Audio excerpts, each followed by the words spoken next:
O Grupo de Resgate Histórico iniciou seus trabalhos em 2008, visando as comemorações dos 50 anos da Fundacentro no ano de 2016. No documentário, o grupo registra as principais ações das décadas de 1960 e 1970 que se constituem nos pilares da Fundacentro.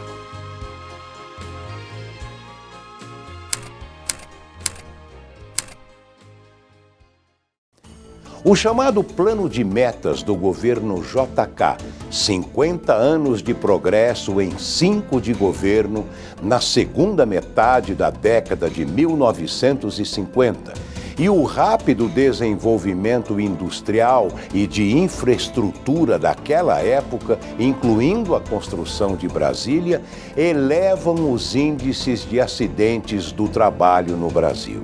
Por isso, o governo brasileiro demonstra, no início da década de 1960, o interesse na assessoria técnica da Organização Internacional do Trabalho, OIT, para verificar as condições de segurança e higiene do trabalho no país.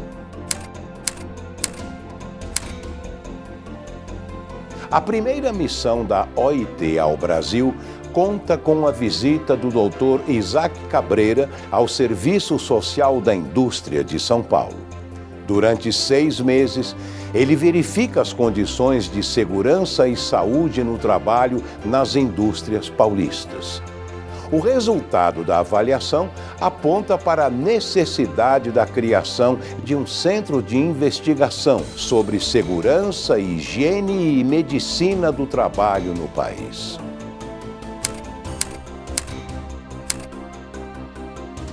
Na 48ª Conferência Internacional do Trabalho, realizada em Genebra, o ministro Arnaldo Susequinde manifesta a necessidade de criação de um Centro Regional Latino-Americano de Higiene e Segurança do Trabalho. Propõe sua sede em São Paulo.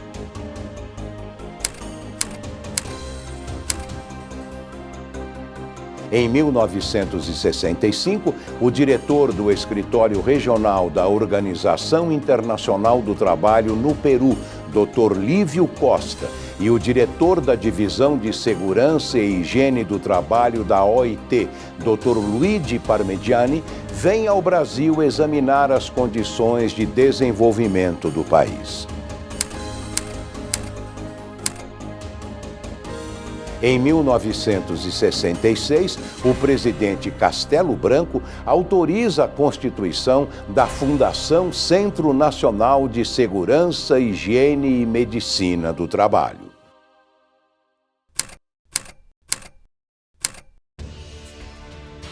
Os estatutos são aprovados 2 anos depois, pelo ministro do Trabalho e Previdência Social, Jarbas Passarinho. No mesmo ano de 1968, Jorge Duprá Figueiredo é nomeado primeiro presidente da Fundação Centro Nacional de Segurança, Higiene e Medicina do Trabalho. A Fundação inicialmente ocupa salas do SESI, no centro de São Paulo. E, posteriormente, muda-se para sua primeira sede, instalada na Rua Cardoso de Almeida, 520.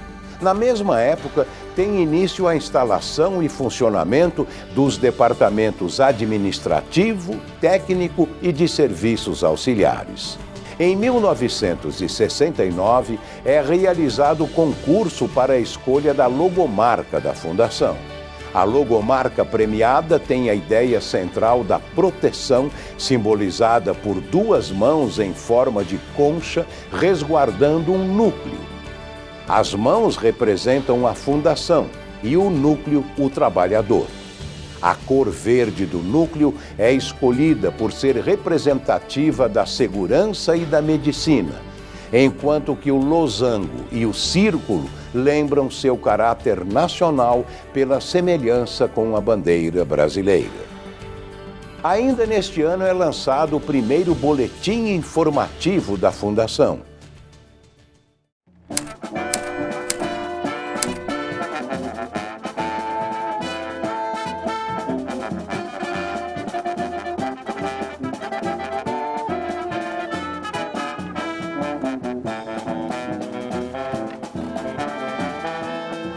Em 1970, acontece a estruturação do departamento técnico com as divisões de medicina, engenharia, química, fisiologia e psicologia. No início, existia divisão de medicina, de engenharia e divisão de química. E a divisão de engenharia é dividida em higiene ocupacional e a higiene do ambiente, chamavam na época, e segurança. Mas isso não durou, porque quando eu comecei, que foi em março de 1970, já eram a divisão de medicina, divisão de higiene e divisão de segurança. Então, o doutor Joaquim Augusto Junqueira chefiava a divisão de medicina, e eu era responsável pela de higiene, e a de segurança ficou vazia um tempo, e depois veio trabalhar como responsável pela parte de segurança o engenheiro Oswaldo Paulino. Inclusive, a parte de química foi quando nós começamos, porque no início nós não fazíamos nada de química, mas quando nós começamos que compramos equipamento para amostragem do ar, que começamos a precisar de análises químicas, fizemos um trato com a Escola de Saúde Pública, porque a fundação, como o Dr. Diogo queria alguém para ajudá-lo a lecionar, a Fundacentro me cedia, eu dava aulas regularmente com o Dr. Diogo, como se eu fosse assistente dele. Eu ia regularmente na saúde pública e dava aulas, mas em troca disso daí a Escola de Saúde Pública disponibilizou um laboratório e uma funcionária da Fundacentro, a primeira funcionária química que trabalhou na Fundacentro, se chamava Cleide. O primeiro curso de higiene do trabalho, promovido pela Fundação, aconteceu em convênio com a Faculdade de Saúde Pública da USP.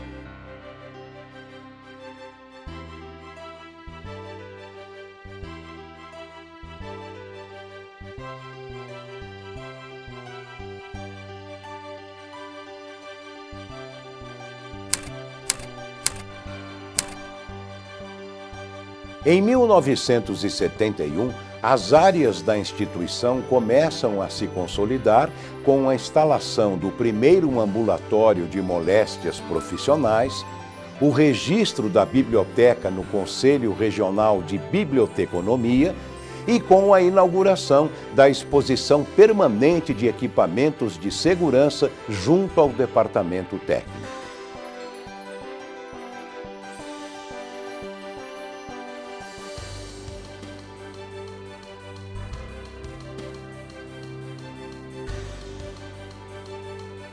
Nesse ano, uma pesquisa pioneira coordenada pela Faculdade de Saúde Pública da Universidade de São Paulo, com a colaboração da Fundação, verifica a ocorrência da bicinose, doença que afeta o pulmão na indústria de fiação e tecelagem do algodão no estado de São Paulo. Esse estudo vai resultar na padronização da metodologia de avaliação das fibras respiráveis de algodão no ar.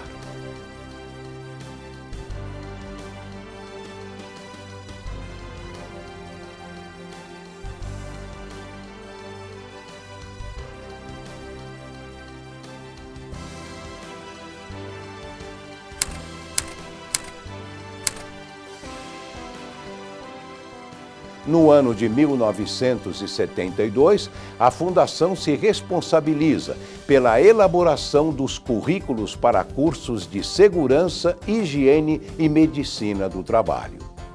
Além disso, recebe do Ministério do Trabalho a missão de preparar em 1973 e 1974 14 mil profissionais para atender a meta 4 do PNVT, Programa Nacional de Valorização do Trabalhador.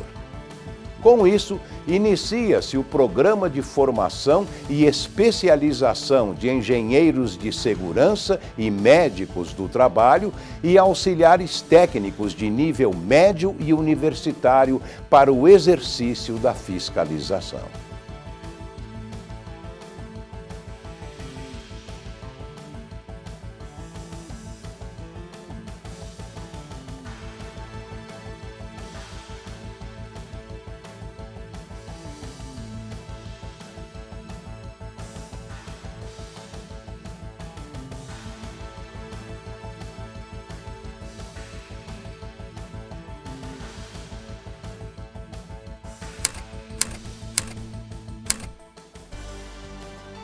A Revista Brasileira de Saúde Ocupacional, RBSO, é lançada em 1973 como publicação trimestral de caráter técnico-científico. O conteúdo é relacionado aos temas da prevenção dos acidentes do trabalho.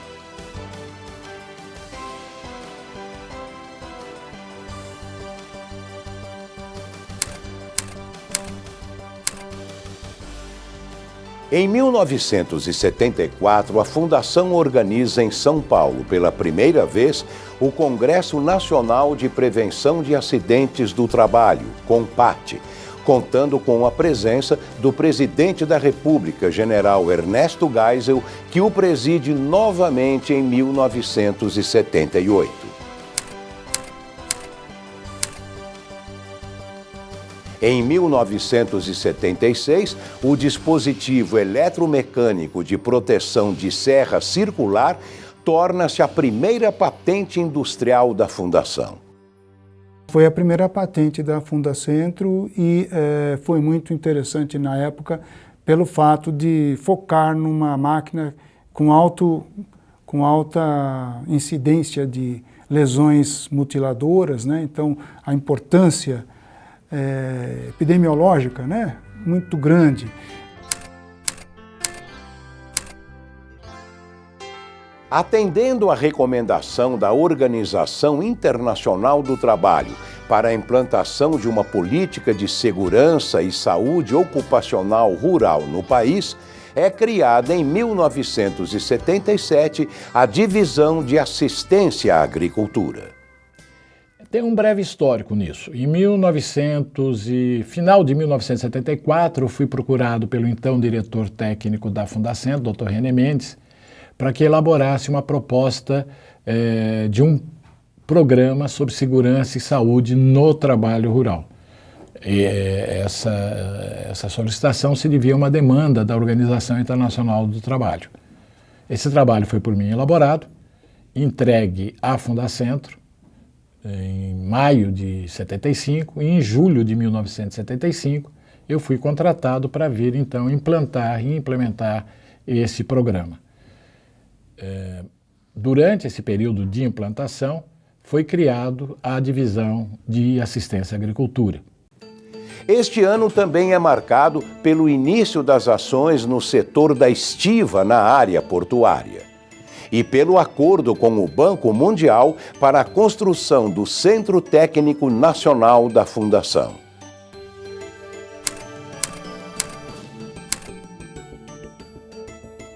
E em 1978 é implementado o Projeto da Consciência Prevencionista entre os alunos das escolas do país.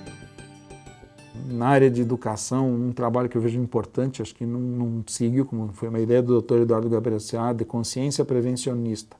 Eu acho que isso é uma coisa fantástica e é algo que devia ser retomado, porque a ideia dele era de você colocar na mente da criança, né, o conceito da prevenção. Colocar na escola. Nós começamos a elaborar as cartilhas para o ensino básico. Nós chegamos a fazer isso, elaborar cartilha, e a ideia é que isso se tornasse obrigatório em todas as escolas do país. Então imagina que a criança, na sua fase de formação, aprende, põe em si a semente da prevenção, né? Isso ela leva para casa, ela leva para o seu ambiente de trabalho. Se ela vai ser empresário, se ela vai ser trabalhador, se ela vai ser um operário, ela vem com aquela formação. Isso é cultura. Ainda em 1978, um fato extremamente relevante do papel da Fundacentro nessa década é a formação do Grupo de Trabalho para a elaboração das normas regulamentadoras da Portaria número 3.214 do Ministério do Trabalho.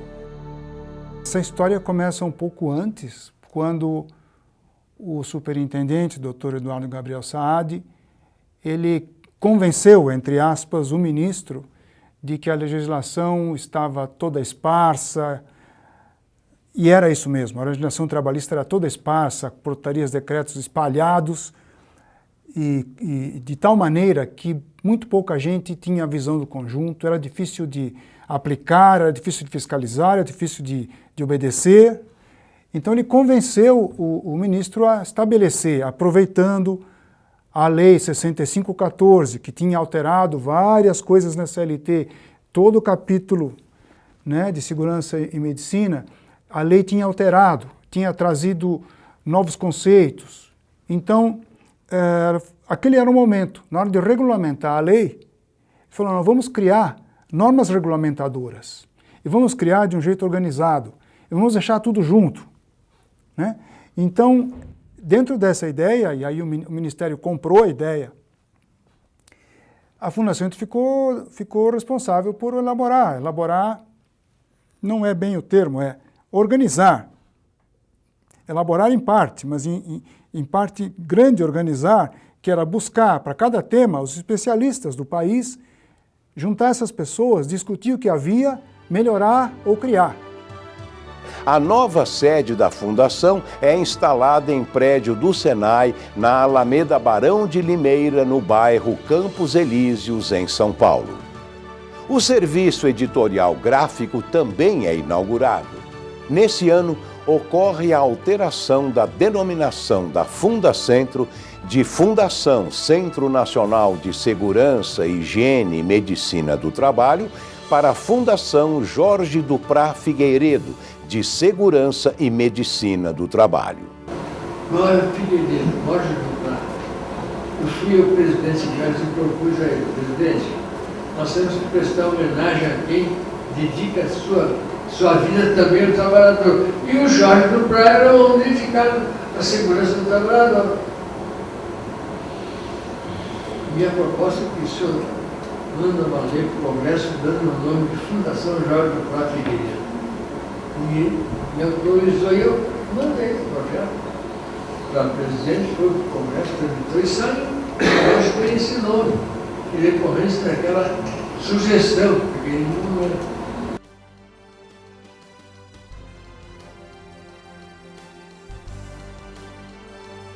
Em 1978, o SATP, Serviço de Assistência Técnica às Pequenas Empresas, é instituído como atividade permanente da Fundacentro.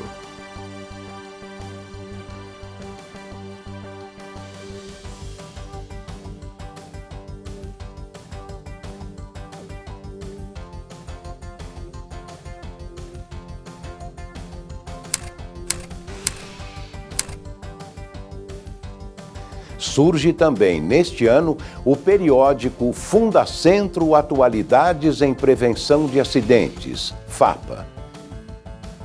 Chegamos, enfim, ao lançamento das pedras fundamentais do Centro Técnico Nacional e do Centro de Treinamento do Jabaquara. Ao final da década de 1970, é consolidada a fase de estruturação da Fundacentro. Os estudos para a prevenção de acidentes e doenças ocupacionais na mineração do carvão, na extração do sal marinho e no setor da cerâmica branca marcam o início de uma nova fase. Fase essa que vem alicerçada pelos pilares das décadas de 1960 e 1970 para uma efetiva contribuição da Fundacentro para com a segurança e saúde no trabalho no país.